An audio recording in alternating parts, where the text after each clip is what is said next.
Hello, welcome to the More Cheese Less Whiskers podcast. My name's Dean Jackson, and today this is a different kind of episode. It's live, happening right before us. I'm calling in from Australia right now. I'm in Manly Beach, Australia, and I have flown over here. I have an event going on next week in Sydney. It's the fifth time I've been over to Australia. And today we have with us my good friend, Jesse Desjardins. Hello.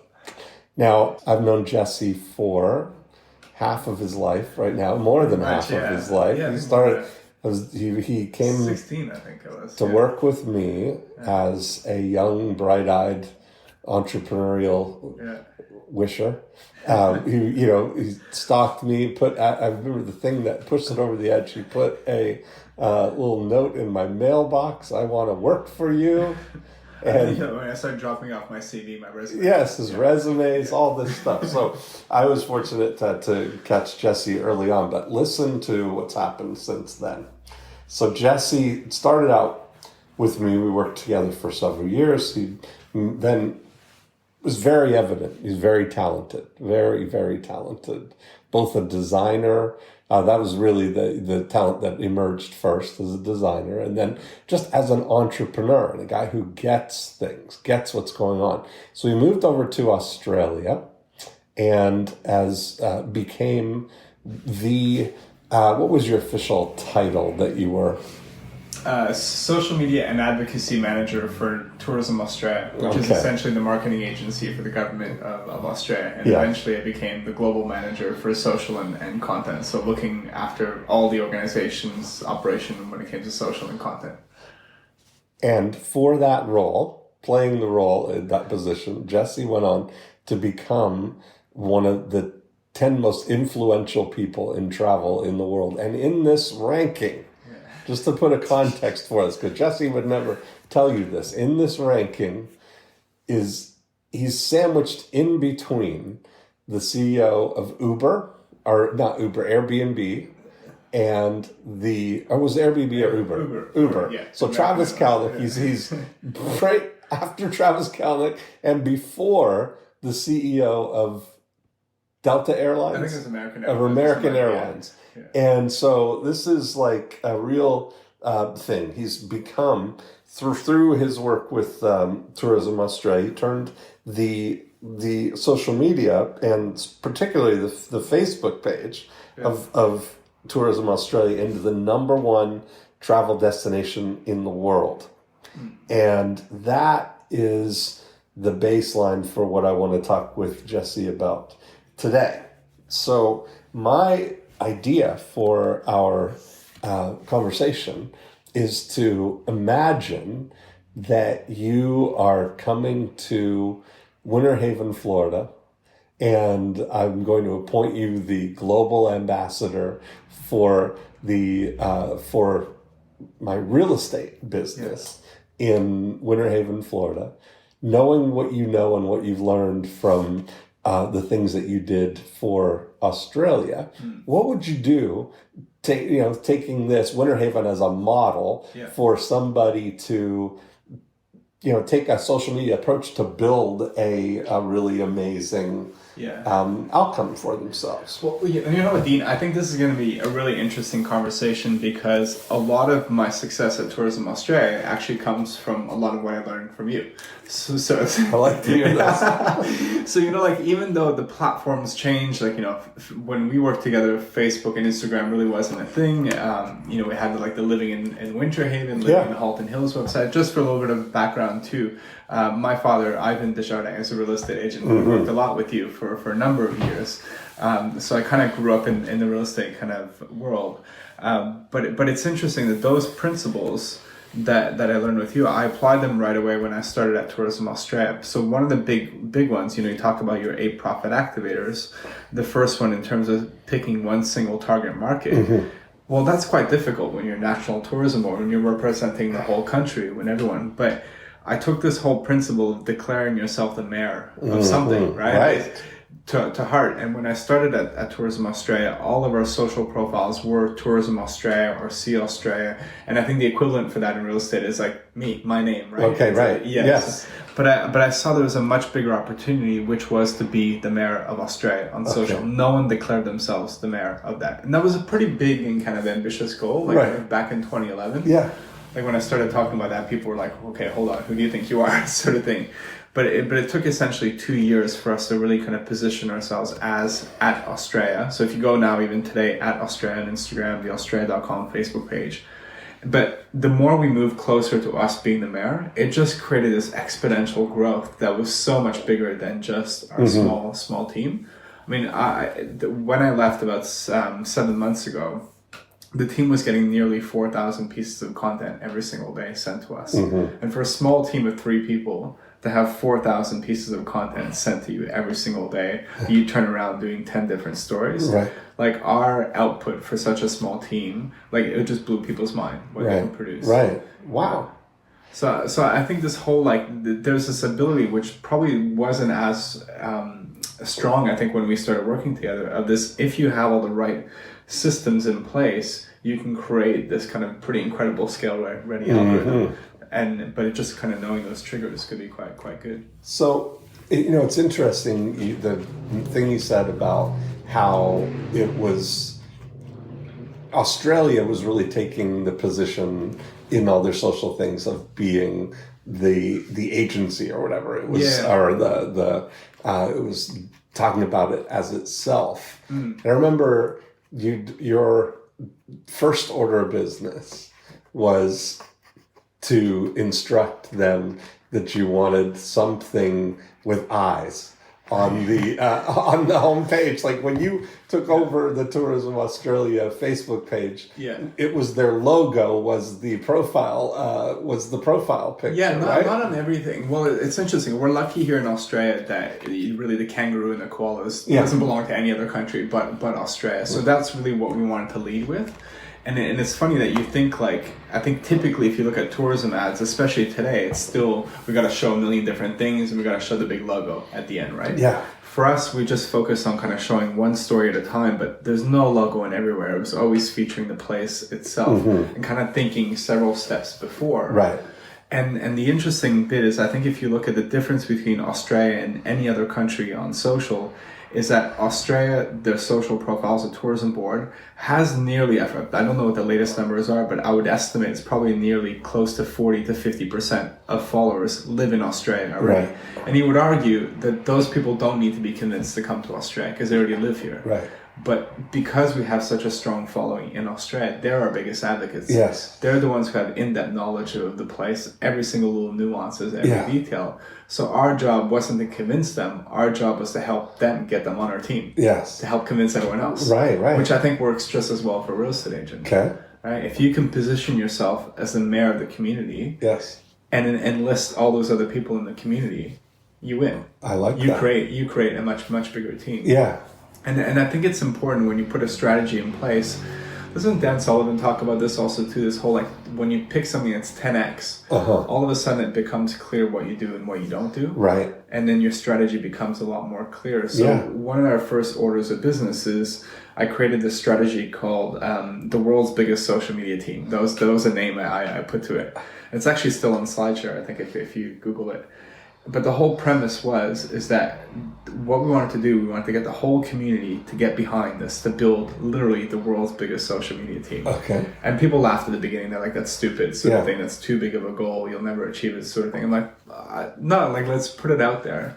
And I think that strategy deck, which was quite extensive, it was quite long to read, got about 300,000 views. And that changed everything for us because all of a sudden people just accepted the fact that we were the world's biggest social media team and we were the mayor of Australia and everyone got behind it, sort of thing.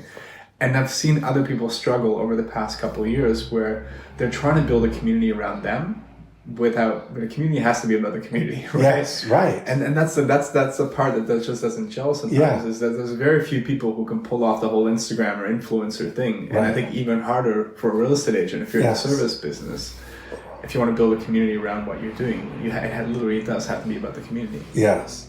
And that's kind of an interesting take, right? Like your what I was saying about but having yourself be attached as the kind of the unofficial mayor, as somebody who, so you're getting the recognition, of course, for being it, but for leading this team in a way.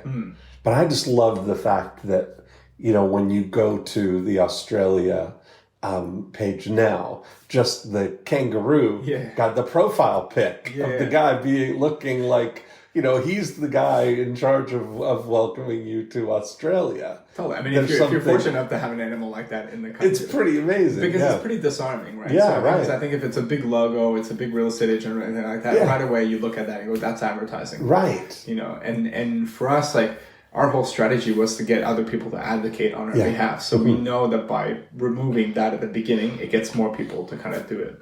So now let's go back then and take these kind of lessons here. If we were going to come and strategize for Winter Haven, like a living in Winter Haven, what would that look like? What would that social look like? Kind of context? Yeah.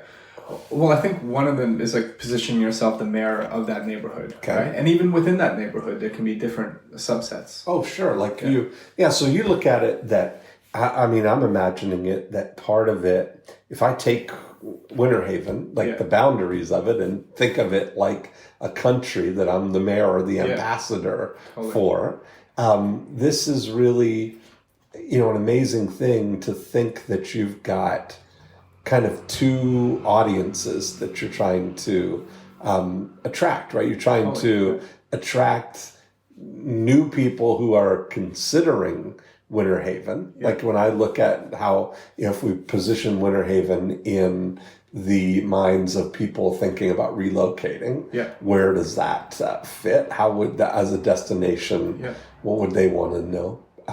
But also then in the, trying to win the hearts and minds of the people who already live in Winter Haven.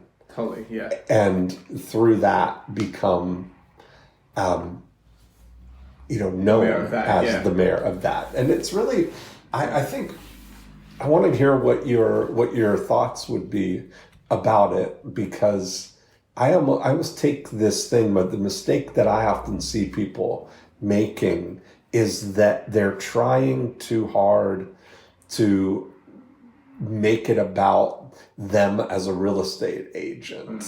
That's what everyone does.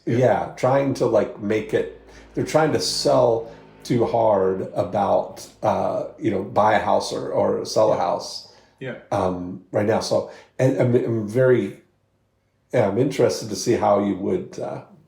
Well, I think it kind of boils down going back to basics and trying to understand the people you're trying to target. What is it that they're trying to get done? Like, what are the big questions that they have? So if it's someone moving into a certain neighborhood, it could be around schools. It could be around, amenities and all that kind of stuff. So if you become really good at knowing what those questions are and being the person that can answer those questions predictably. But that's the thing also to Tourism Australia. We used to, butt our heads around coming up with new stuff all the time. But the thing is, once you actually started reading the comments and looking at the questions that would be coming in, like 80% of them were the same question time and time again. So we just became, like, we had a help kind of desk or an email that people can send emails to. I remember when I started, we used to get hundreds and hundreds of those emails. And they're the same questions all the time. We just became really good at answering those questions. And you just find efficiencies in your system that all of a sudden those questions get answered and you move people along to the right spot. Right. But then it could also be, in terms of targeting a certain neighborhood, if one of the big questions that people have is around how much is my home worth? The Facebook ads you can do today, the targeting is insane. Of course. It's so crazy. Right. That we're running, we just had a big win with micro targeting. We've got a little workaround that we have figured to micro target even smaller than the 1 mile radius that you can do. So it's all part of you in the White House. Go agent exclusive. But the so we've figured that out, and that's working really well. And that's the thing, is that using this to kind of supplement the stuff that is that's going on the page. Like I look at this, the building out the page that is the one destination. Now, how like the Facebook page for living in like when you how would you take that approach, like rather than building up all these would you have a sub pages, or how would you there's how a would couple you different treat ways that? Yeah, I think there's a couple ways of different looking at this, and I think it depends what you're trying to accomplish. But a lot of what I see is people spread themselves way too thin. They have several different pages, or within that page they'll be publishing every single day and not getting anything. And the reality is at the moment, Facebook, you would have seen, if you have a business page, you would have seen your organic reach go down, to almost zero, sort of thing. And we're fortunate at Tourism, and we were fortunate at Tourism Australia that because we had such a community, because it didn't look like advertising, we had, even Facebook would tell us that, your numbers are off the chart. We had never seen anything like that. Yeah. But the reality is, if you're starting from scratch now, it's kind of like an uphill battle, because Facebook have said, we're only going to show friends and family advertising. Right? Yes. So you got to be able to play within that space of friends and family and advertising. Right. I don't think people mind the ads as long as they're useful and as long as they ads are this. I mean, right now, this is everything that I think that we've got as an opportunity to talk about here is only in support of building a platform to build through advertising. Yes. I don't have any, and that's I'm glad you brought that up, because I don't have any illusions that building that page is going to have any organic effect on anymore, right? So, and you're not going to outperform the local paper. You're not going to outperform the community center and all that kind of right. And that's so that really kind of. But I think also that you can think of your page as a community itself, but I think of every post as a mini community in itself. Okay. Because if you have, say for example, one of the biggest questions that people have regarding moving to Winter Haven is around schools. Yeah. Right? You can actually ask that question to people who are currently living in Winter Haven, to families with kids, sort of thing. You put the targeting where you want it, and get them to kind of write their answer in the comments. But that essentially becomes your post that you use as your proof to bring in new people in, sort of thing. But I think even if that post is a year old, you can still keep using it. But within that, there will be conversations, people will be asking questions, getting answers, sort of thing. And I think if you can kind of own that mini community within that, that's quite powerful also too. I don't think you need to launch all new big pages and all new everything, because that's the thing, is if you build, even if it's got 10 or 15 great comments in there, you can use that as an ad. Right. Which is quite good. Yeah. So that's an interesting thing then, because so you've got this, to build up all the content on that page that I think that it's going to support, especially if you're running ads from that page for each of these things. Do you think you can also have we're totally brainstorming this, right? But I think this is, if every area would have kind of 5 or 6 big triggers or big questions that people would have in terms of moving into that area, and you had those as individual posts, and you also ran those as ads for each kind of community that you live in, then you can also run ads in terms of how much your home is worth, all that kind of stuff in between that. But essentially your page would just be these 10 different posts. And that's it. It wouldn't be, you're not trying to post something every single day about the weather, about how green the grass is. Right, and that's what I wanted to get for people, to realize that the organic days are over. Yeah. That used to be like a valuable thing that you would get build some reach and and it was really very interesting in reflection to see how encouraging Facebook was to businesses, to encourage them to build pages on their platforms, to reach their audience and stuff like that. And it's really it's funny because now they enlisted all these business owners to do this, so that now that's the basis of targeted advertising for people targeting people who like all these pages that Facebook encouraged people to build, right? Like I would look at that. I would love if somebody had come before and built out the the I Love Winter Haven page, to get everybody in Winter Haven all excited about it, so you could target them as an ad group, an audience. Yeah. But I mean, the targeting, even you can do if you have a page that says the average home prices in Winter Haven, and once people click on that page, if there's a pixel on that page, you can then retarget them with an ad on the feed. Like, it's the targeting capabilities on Facebook just blow my mind. Yeah. And so this is all to build for the building the audience stuff. But I wouldn't overcomplicate it. Like, no. I think that's the challenge, is people kind of spread themselves too thin and try to do too much. Yeah. If you do a handful of things to do them incredibly well, you'll see kind of what works and what doesn't work, and just go within that. Yeah. Okay. So what else then? What else? I think in terms of, we talked about organic reach, right? And I think the flip side of that is, yes, organic reach is dying, or is not very big for most people, but the flip side of that is you actually have access to speak to anybody on social. Like, for us, we work with a lot of hotels at the moment, and I'm blown away by the fact that I can just direct message someone on Instagram and contact the admin for that page directly. And engage with them right away. So I think that's the thing, is if you, in every community, there's kind of like 3 or 4 big players that you can kind of collaborate and work with. And especially if you have something that's truly in the interest of the community, people are going to be willing to collaborate with you. We had this strategy that I work with some of my tourism clients at the moment, where every tourism board tries to kind of do a million different things, but we have what we come up with, we call them 100 troops. So these are 100 people or businesses or influencers in the area that we know are the best of the best and kind of support what it is that we do. In some cases, they let us use all the videos on their social profiles and recut them and all that kind of stuff. But every community would have a handful of people that are going to help you drive this thing. The type of people that if you give them a platform, they'd be more than happy to kind of work with you. I think do you know what Oprah's biggest insight that she learned during her whole career? Tell me. She often talks about this now, that in 25 years, she did the show, she did nearly 35,000 interviews. And at the end of every single interview, almost every guest would turn to her and say, "Was that okay? Was that okay? Was that okay?" Yeah. She heard it from President Bush, from President Obama. She heard it from Beyonce. Beyonce would finish singing, the camera would turn off, and you go, "Was that okay?" Yeah.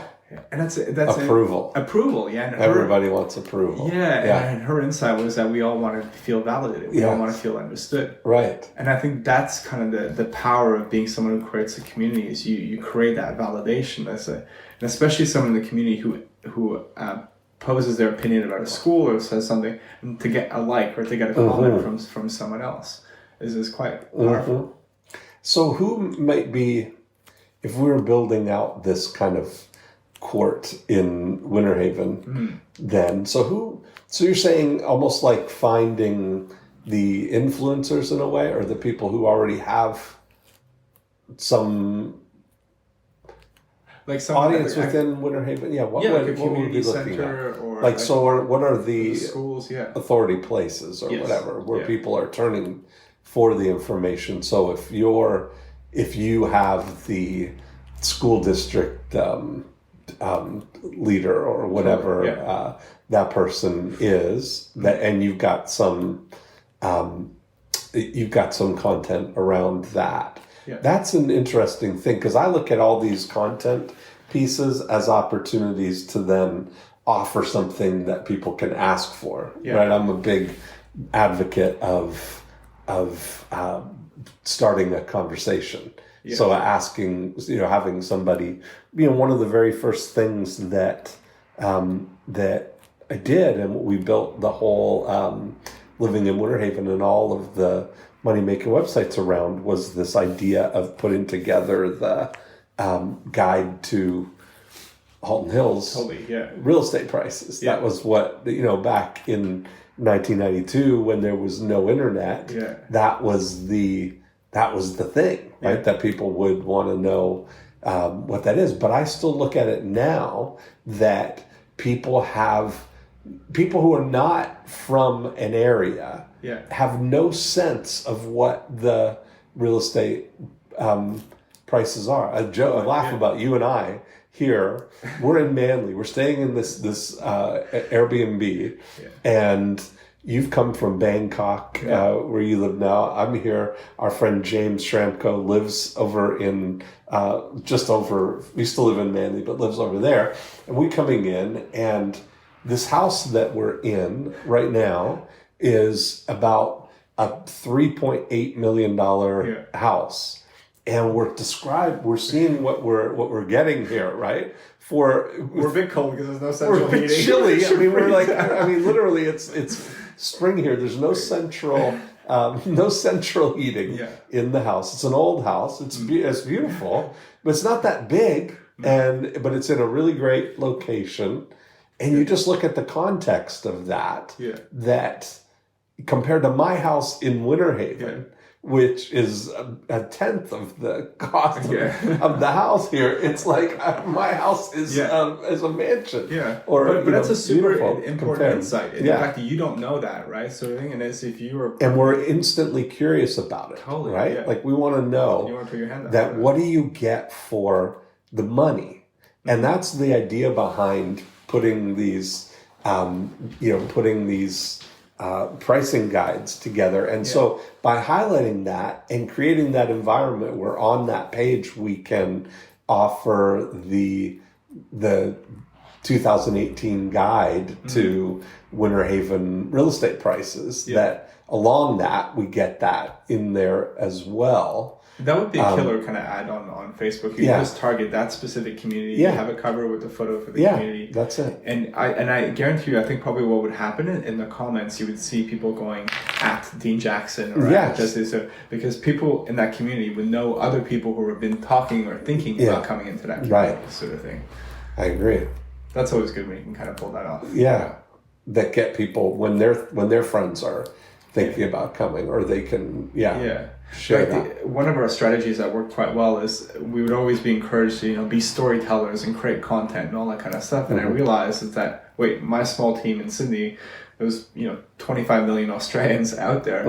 It's much more powerful if I can not just tell the story, but give all of those people a story to tell. So what is it that I can give them that they would take and then kind of build and make part of their story, sort of thing. So that's another thing that could work with that pricing guide is that you're giving those people in the neighborhood something to go out and talk to everyone else about. That's it.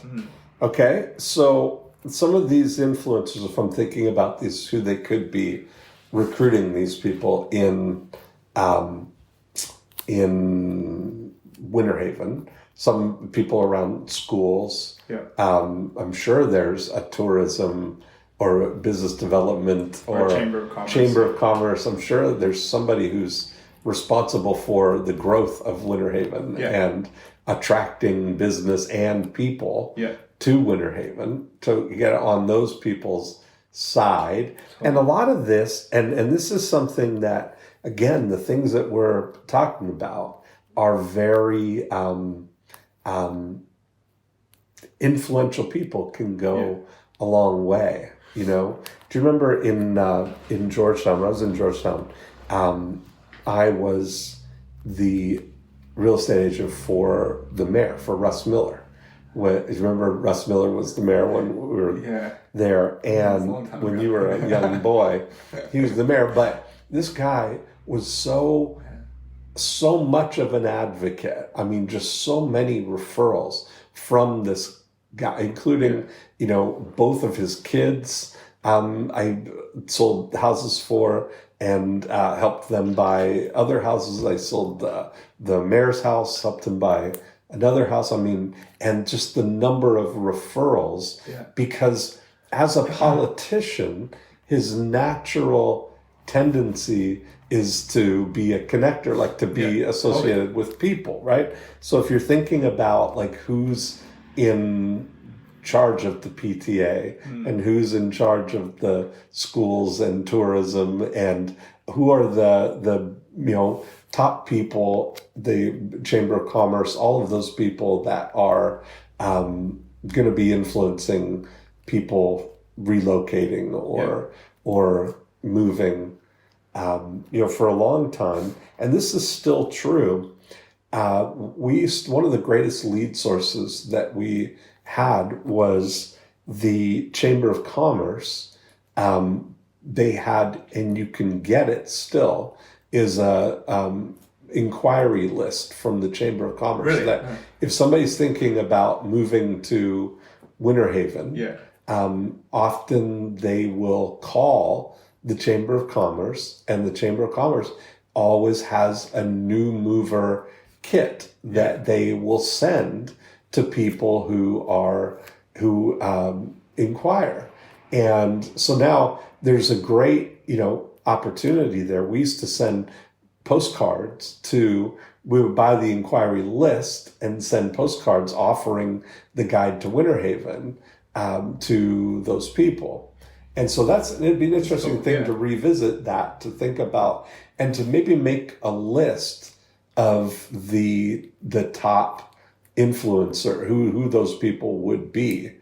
If I were if I was a self-appointed ambassador or mayor for the relocation and movement around of people into Winter Haven. Well, especially if you know like where, so say if you have a new development, for example, and 20 or 30% of those homes in that development is being sold to people who used to live in X other department, you can do targeted ads to that community itself to get that thinking about moving to Winter Haven. Right. Click here sort of thing. Yeah.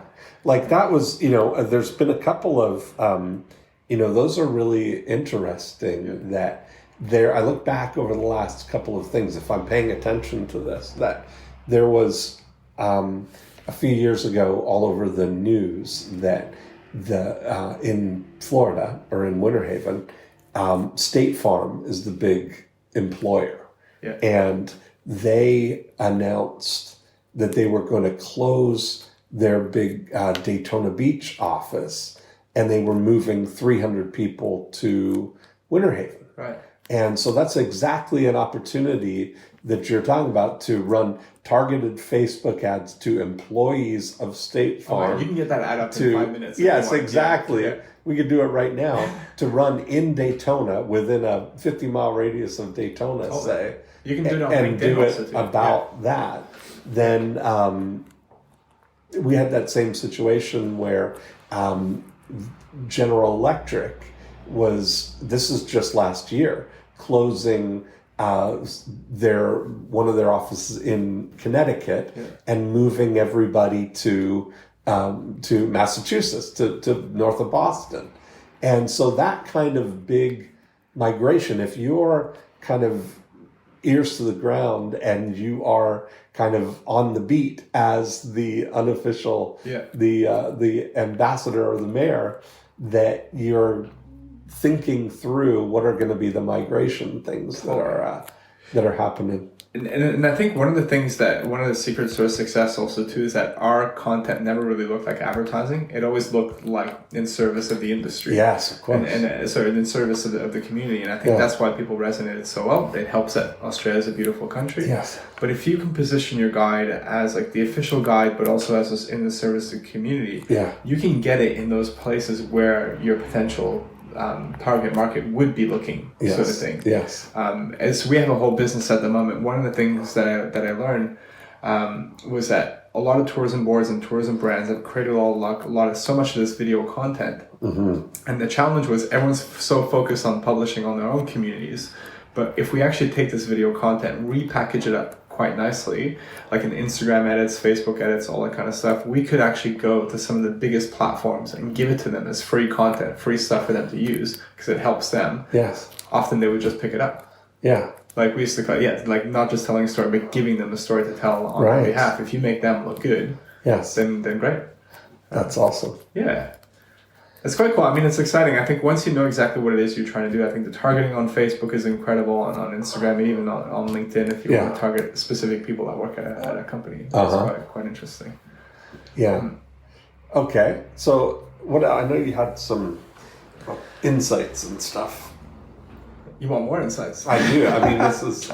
Well, tell me, like, what else would people be trying to accomplish? Like, what's another job that they have? Well, I think one job that people underestimate the value of is the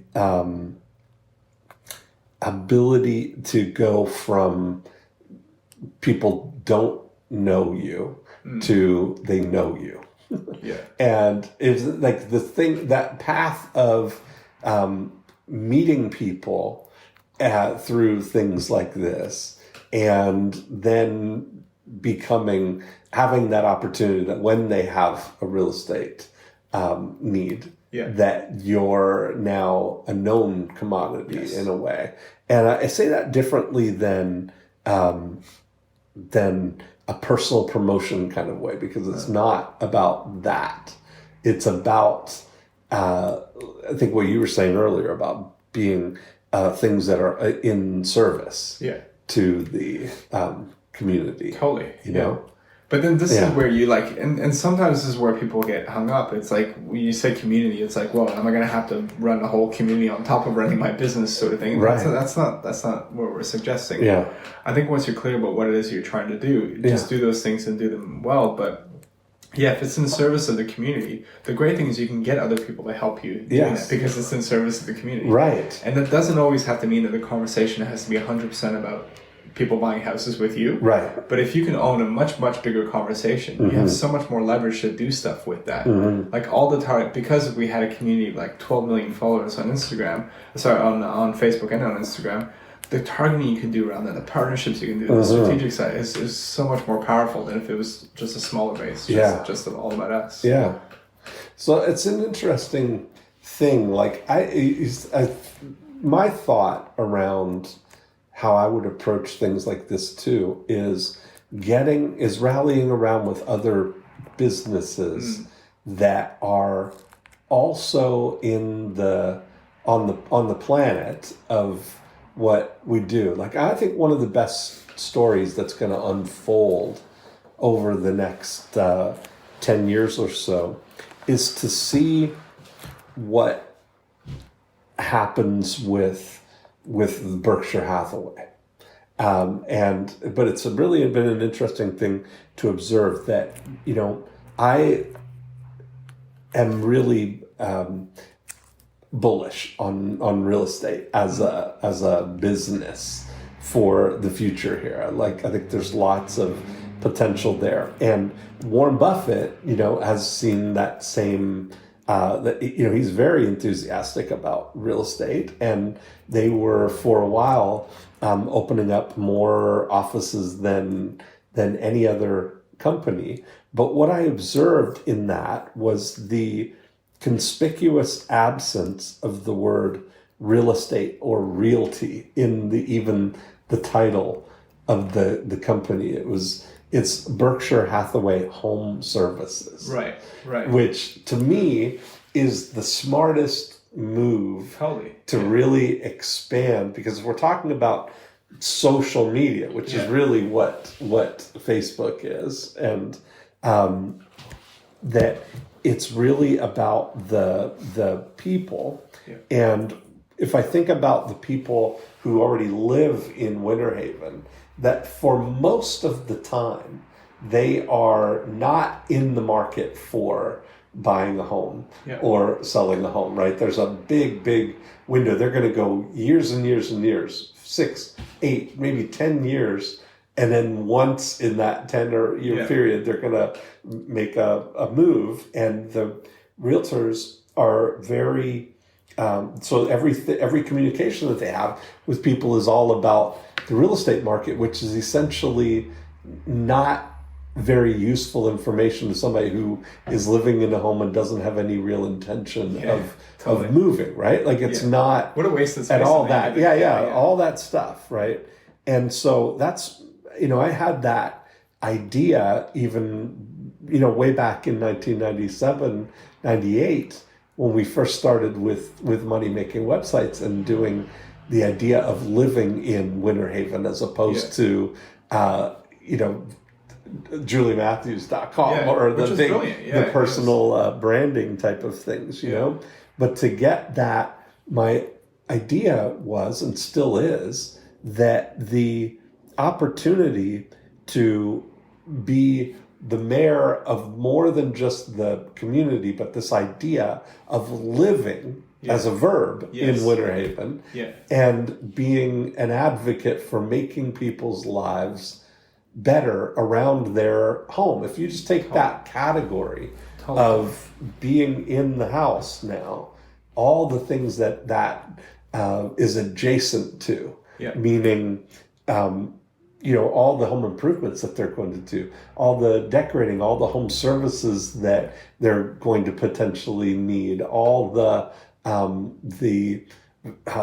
furniture, the big repairs or big, roof, all that stuff. And all these people, all these individual business owners who are all these little, silos together, trying to figure out, like the roofing company, trying to figure out how are we going to get more roofing business. And they're doing it in isolation, while at the same time, the pool company is trying to find the people who are going to put in a pool this year in isolation from out of all of these people. And if you think about that, if you had a relationship with these people for all of these things, to be able to really kind of partner up to almost form a syndicate that is committed to helping, banding together, creating content that's valuable to improve people's life in Winter Haven, is a nice way to build community with the people who already live here. Totally. Yeah. You're not just making a commission on the sale of that home, but it could be services and it could be all of those things. I see it now. Like there was, I remember reading a book several years ago, 20 years ago now, called The One-to-One Future.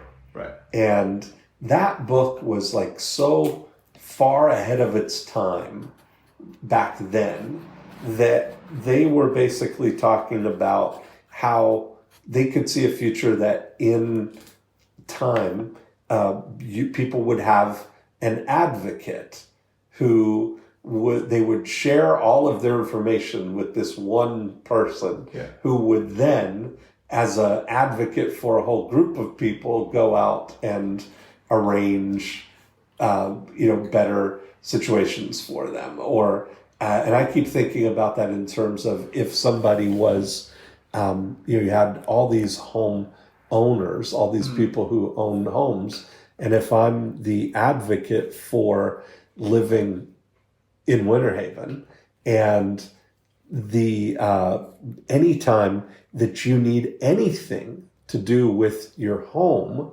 that you think about me as the relationship there, that no matter what that is, whether it's a roof or any kind of home improvement or anything that needs to be done, that what's really kind of advanced over the 20 years since they wrote that book is that we're all connected online. It's so much easier now to even execute something like what they were talking about back then.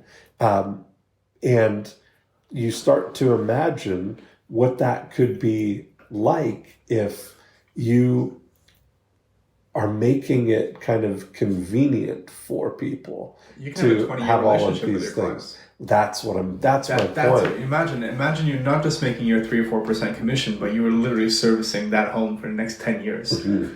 That's insane. That's pretty cool. So that's where I'm going. I mean, I had a guy come to one of my Breakthrough Blueprint events who owns a home services company. Like they do all electrical, plumbing, all of that stuff. And he's really was interested in going down this path of, and I don't know whether, this category, I want to say that I created this category of managed home ownership.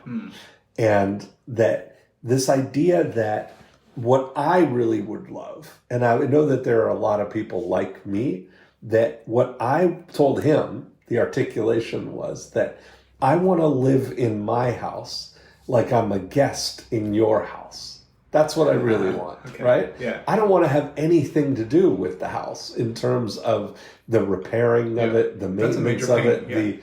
And that's where you think about it. If you're renting a house, you've actually got a more peaceful existence in the house than if you're the homeowner, because if anything goes wrong, Absolutely. you call the landlord and say, hey, dude, your water heater just broke. Yeah. And then you're done, because that's now got to be, and they've got to, the person who owns the house, they're not the ones coming out to do. They've got a management company that manages the rental properties, right? We think about that as from an investment standpoint, but what about that sort of as a opportunity for a homeowner? What if you could provide management services for, let's start with even your top 150 or the people that I'm thinking about like extending the relationship with somebody once you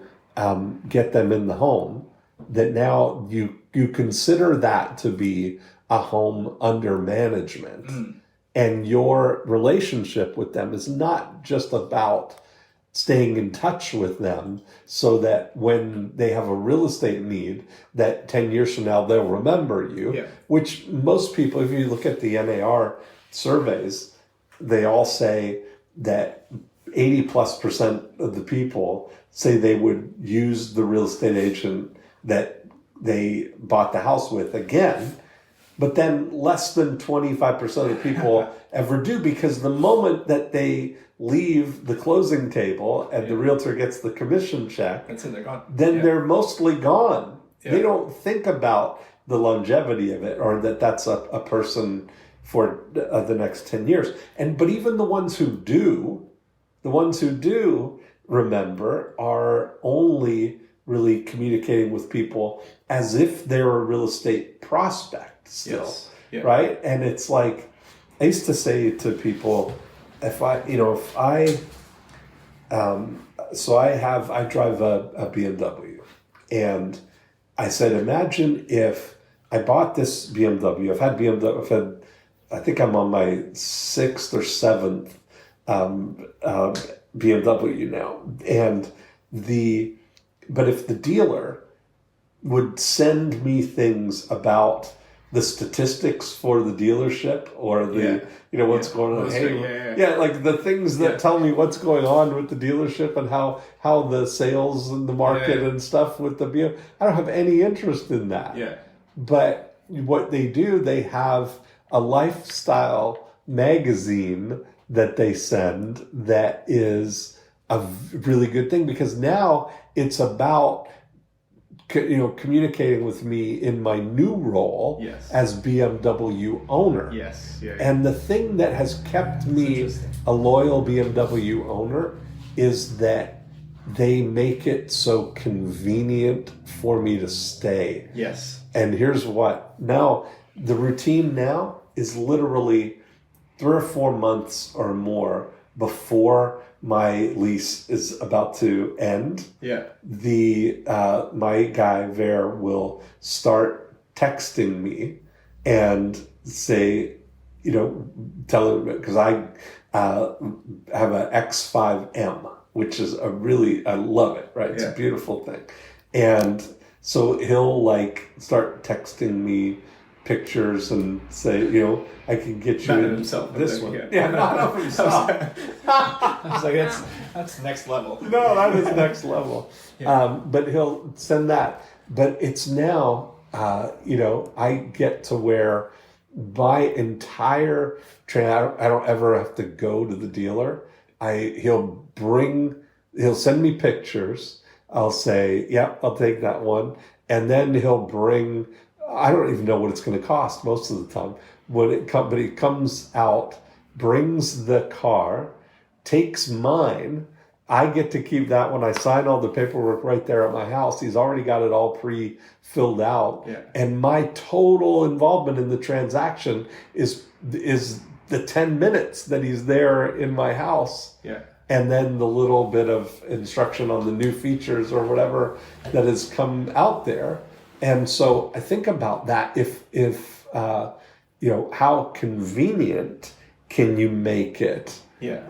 for people as well. I would almost like map it out. You could map it out, say like you look at a 10-year timeline, right? That people start thinking about moving or thinking about maybe a year or two before they actually do it, and they go through this whole process until like the number of years that they live in the home. What are those moments that you can provide that service, which is, every summer you can be sending something about, gardening or flower beds. And especially if you have a pool of clients together, you can negotiate pretty amazing rates with a supplier to kind of help you do that. Mm-hmm. That's pretty... and that's where a group, that's where you're setting up something like a Facebook group could be handy too, is once you have homes under management kind of thing.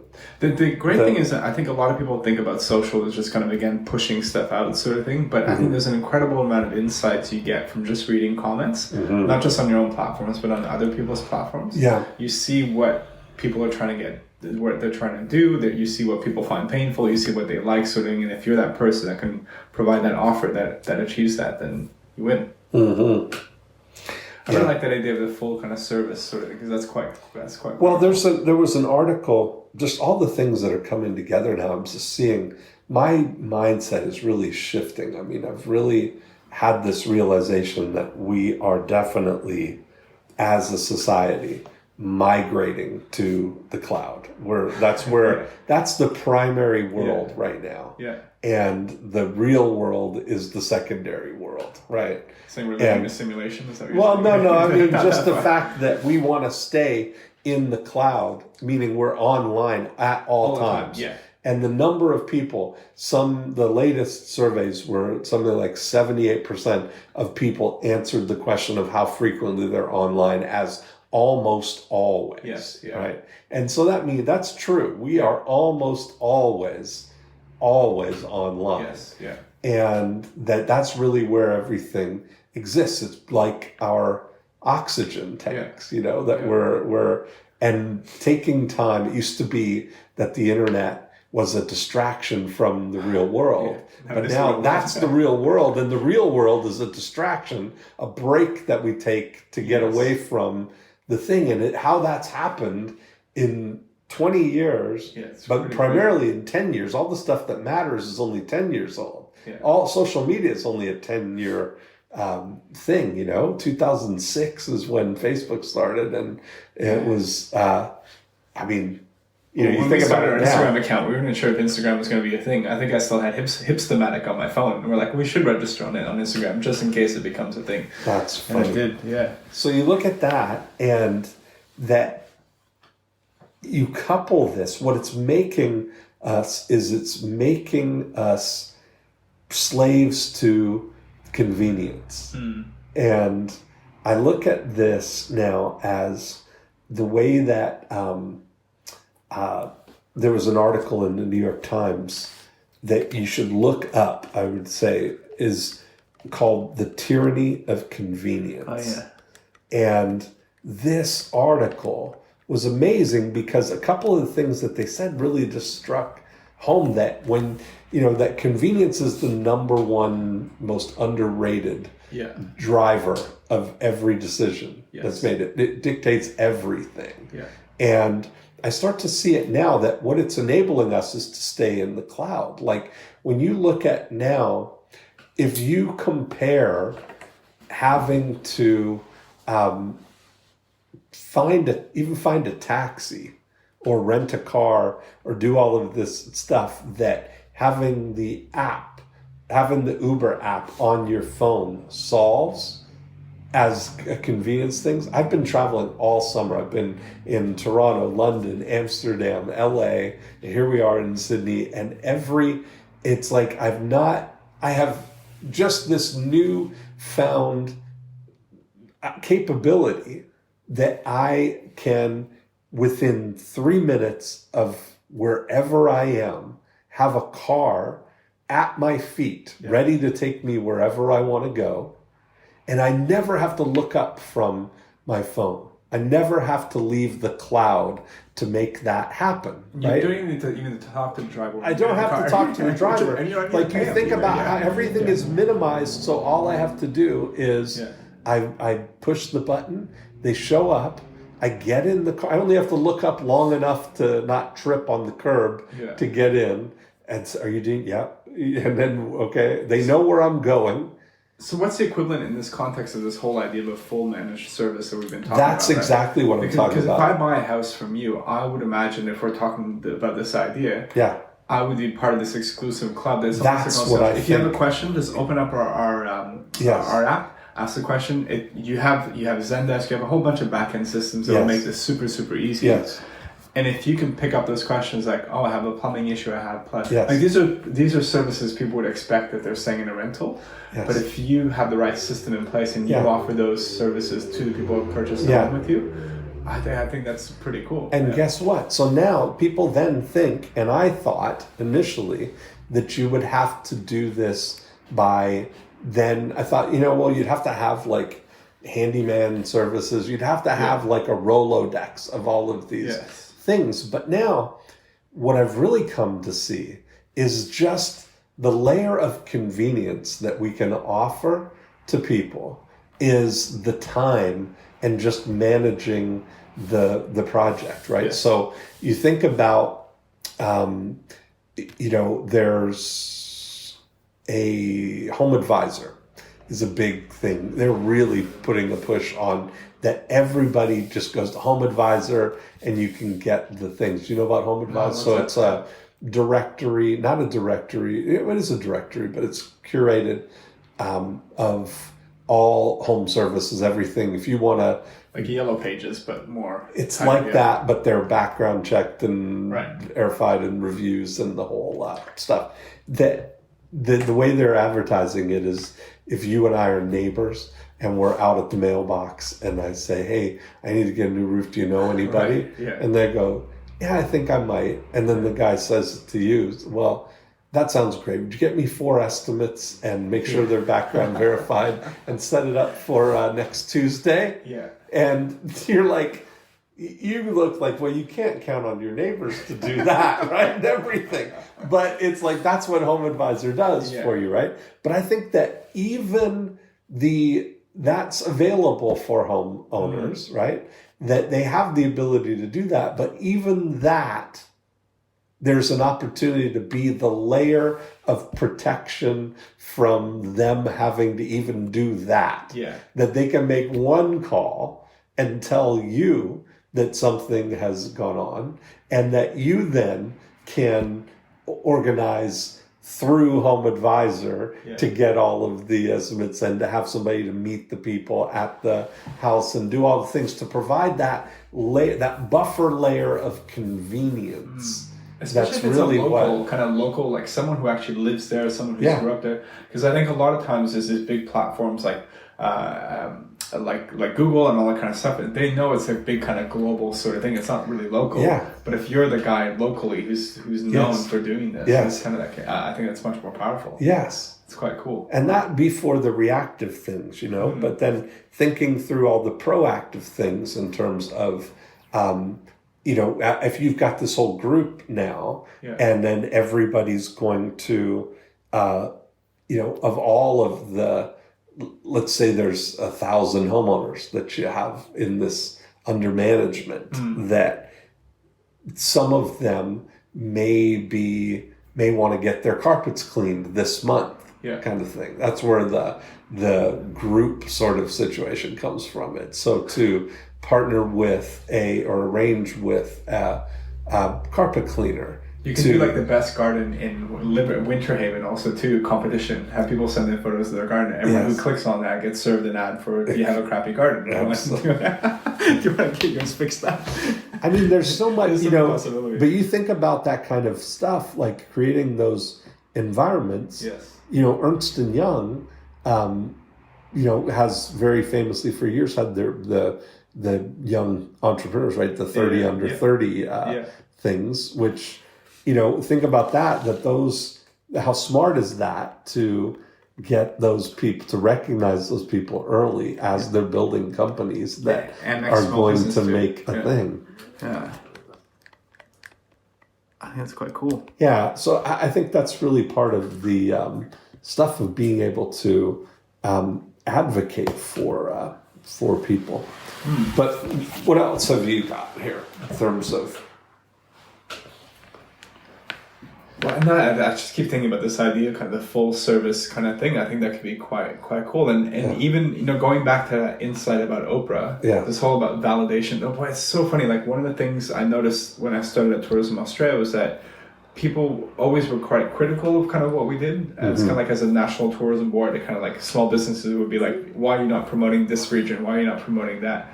But to flip it around and get these people involved in what we're doing by giving them validation, by highlighting the best, teaching them how to do it, then people kind of start getting behind you. Yeah. And especially if you're kind of showcasing the most beautiful homes in that area, you're kind of, it's not necessarily selling, but because you're validating those people, it's almost by association. They're supporting or endorsing what it is that you're doing. Yes. Sort of thing, which is quite good. And I think that's where you have, when you can expand or your business model to also include those managed services, then you have so much more opportunity to be. It's kind of an interesting thing. I think if you think about that there's potential there for having different awards. If people really love recognition, to have in that social things, to have the the best Christmas lights awards and the best garden and the biggest pumpkin or whatever. No, but I mean getting those around in terms of the social calendar, the community calendar of the things that could potentially gather people to that.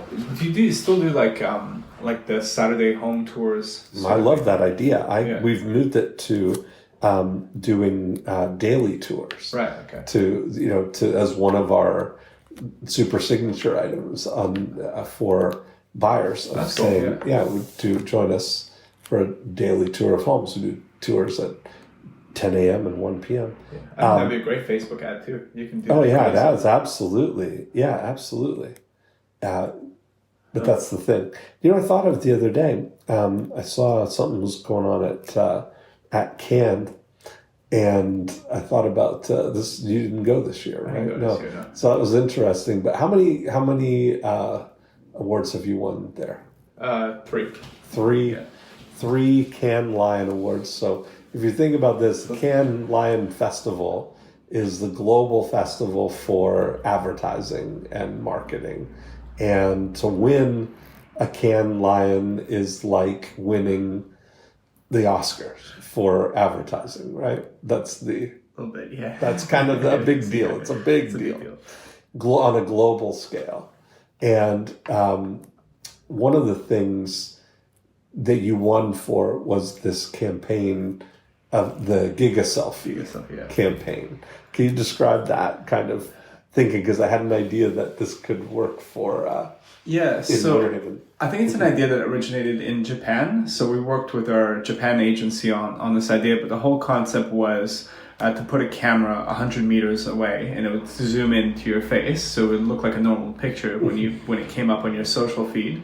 But then within a second, it would just start zooming back. Only 100 meters away? Yeah, it was originally 100 meters at first, and then it would zoom back, and then you would see kind of the whole beach sort of thing.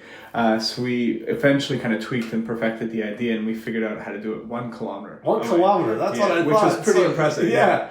So the fact that and it was interesting because I lived in Kirkby at the time, which is just right across the harbor, and you see the Opera House and the bridge. And we would have the person stand on the other side, and the camera would be in my living room.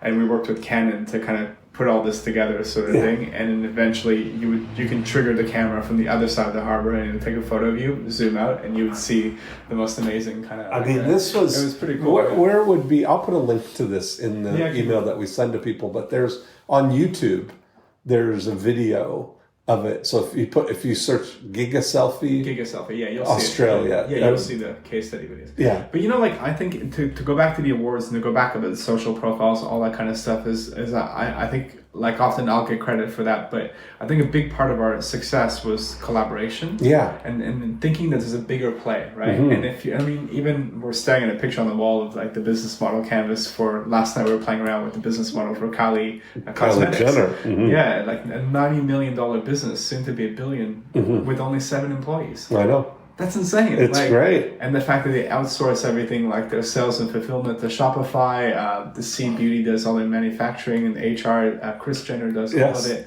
the power is in the marketing. I think the power is into owning this brand, this platform, and getting all the parts kind of fitting in that together. So, but I think, if you're really, and that's what I think a lot of real estate agents probably need to be better at, collaborating, not just to build their own real estate team even bigger, but collaborating with teams that can be in better service of the customer.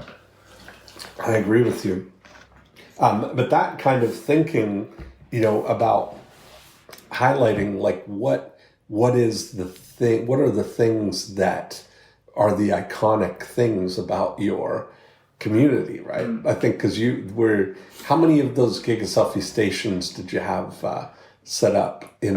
So we did it twice. The first time was about 100 times we did it, and the second time was about 3,000.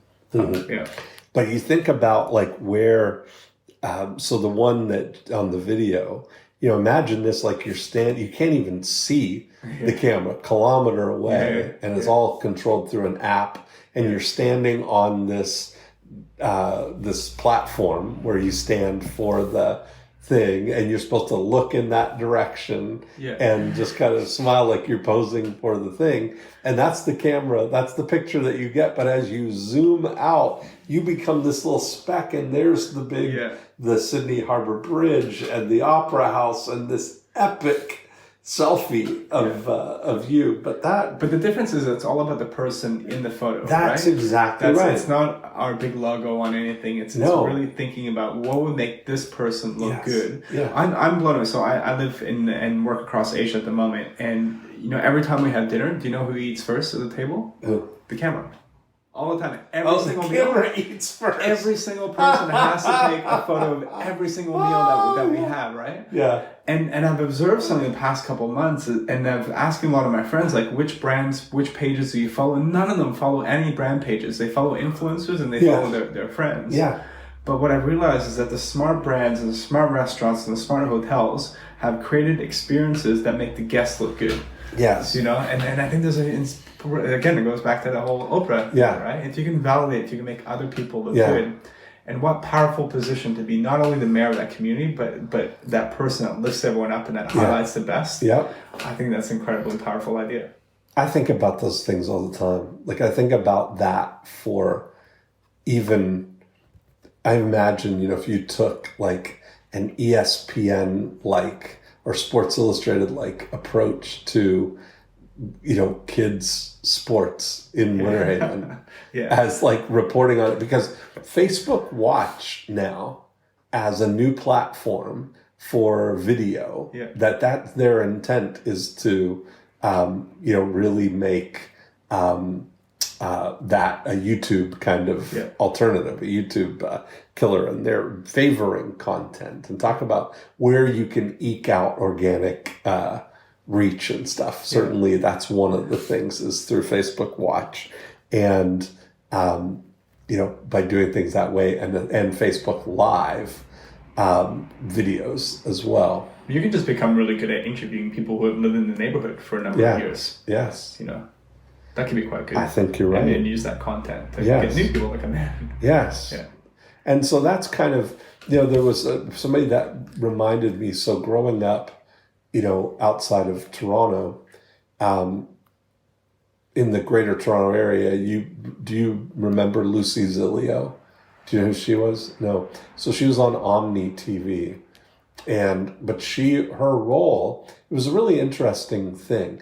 It was almost like she was part of the station, but she was interstitial. Like, she would, in between shows and in between commercials, she would do these 1-minute segments they were, almost like content advertising type of things, but she would be highlighting local business people or local things, but doing it in a way that doing a segment about skincare at Lush in Yorkville was one of the things that would be the things. Or so she became kind of like this hostess, of all the kind of introducing all the cool things. So Lucy, and Lucy then is introducing these other businesses, Well, let's take like $1 million listing, for example, right? Yeah. Like all those shows. There's an insight in there that the real estate agent's almost the celebrity, but I think the show's more than just selling the house. Yeah. The show's about their insights about living in New York, what their opinions are, sort of thing. Anybody can create that now. Yes. With social. You could have your own reality show. You can have your own reality show. show. No, I mean, that's really the truth. Yeah. That's what it could, that's what it could be, you know? Totally. And how much of a, great thing. Just look at it now. We really take for granted that we essentially have, with your standard smartphone membership, and your Wi-Fi, and into society right now, your opportunity in Cloudlandia is that you have a television station, a network. Yeah. You have a television station. You have a radio network. You could, a podcast is like having a radio channel. You've got the equivalent of a newspaper with a blog or emails. All these things that, essentially allow us to be media companies. So what do you think about like Gary Vaynerchuk's kind of approach to social, which is kind of more content, push and push Absolutely. and push? I think I think he's right on track, I mean, it's... His whole like jab, right hook is an interesting concept. Give, and then ask. Right. Sort of thing. Yes. And that's really the thing of, building that out, it's really fascinating to just, if I can get people to think outside of just the, front end concern of doing a real estate transaction right now, and really get into being the, the mayor, so that you're building all these relationship equity as well. But do you think that they all have to be money-making opportunities where you're helping people? It could be 2 times you're helping someone for free, and the third time is when they pay you a premium. But then if you have the right system in place, you can make sure that people aren't going to fall into the cracks. Yeah, but some of these other things, like the things that we're talking about, like I think that managed home ownership is a business opportunity that people would pay for that. Yeah. I agree. Yeah, and that business is that would be a really great thing if you just paint a picture that you are you do have 1,000 homes under management, and that part of the thing being constantly, well, it is exactly, yeah. But I mean that you're their advocate, that part of the thing, if you're helping along with everything that has to do with the house, that part of the way in the 1-to-1 future they would do is, quarterly or monthly surveying or whatever. So what I mentioned about, if you have 1,000 members and saying to people on the monthly thing, you do on an app, even you could do it now, push the button on these things.